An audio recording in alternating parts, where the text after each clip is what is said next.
Senator Sullivan.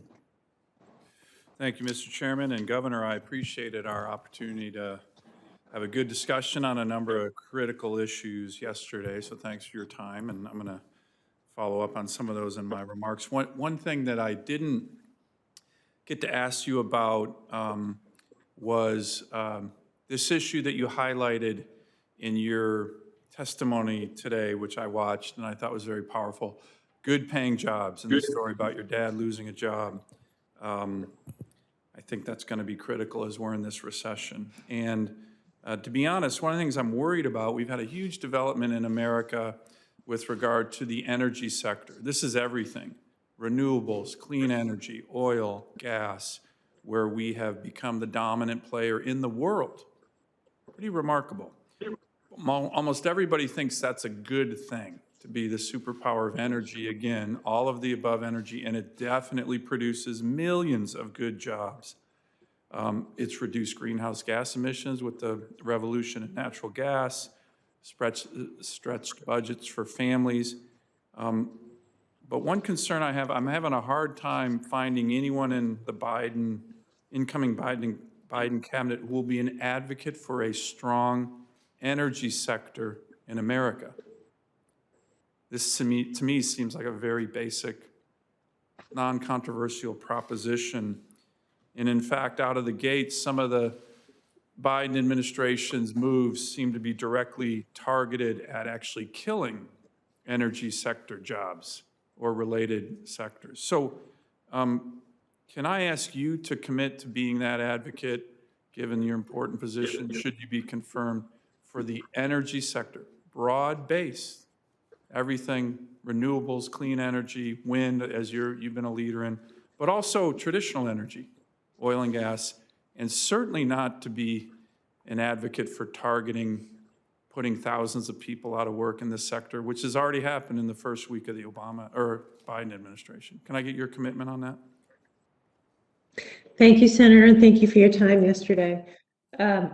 But obviously, as Commerce Secretary, I will not be playing a primary role on President Biden's team as it relates to energy policy, but I will do everything within my power to help create jobs for American people. And as it relates to NOAA, I think that as Commerce Secretary, should I be confirmed, I will have the opportunity to help create thousands of jobs with offshore wind in particular.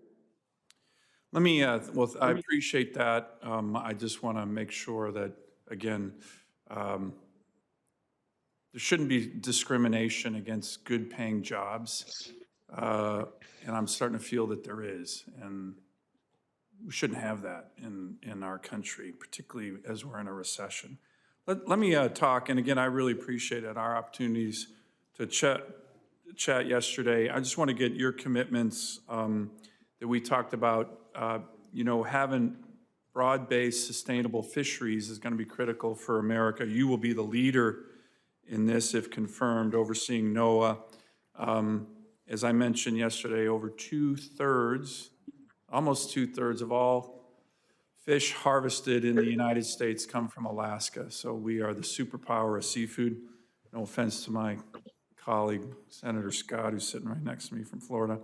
But can I get your commitment to work with me on surveys, on data, to make sure the United States and my state continue to have the most sustainable, best managed fisheries in the world? So first, let me say that in my state, we have over 4,000 people who make a living commercial fishing, and they have for generations. They did, their father did, their grandfather did. And I understand how important that part of the economy is in your state. And you have my strong commitment to work closely with you on making sure that the surveys and the stock assessments, et cetera, are fact-based, science-based, and we really take into account the needs and concerns of the fishermen and the stakeholders in your state. Well, I appreciate that, and I appreciated your discussion of your own background on fisheries. I think that's going to be critical if confirmed as you come in to this role. Finally, on an area that we talked about yesterday, and I will have more questions for the record to submit, but on the healthy oceans, can you commit to working with me and other members of the Senate in a bipartisan way on the implementation of the Save Our Seas 2.0, which Senator Whitehouse and I were able to get over the goal line and signed by President Trump in December, which will Congressional Research Service called it the most comprehensive ocean cleanup legislation ever to come out of the Congress.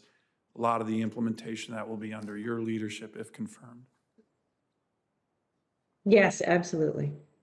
Thank you. Thank you, Mr. Chairman. Thank you, Thank you very much, Senator Sullivan.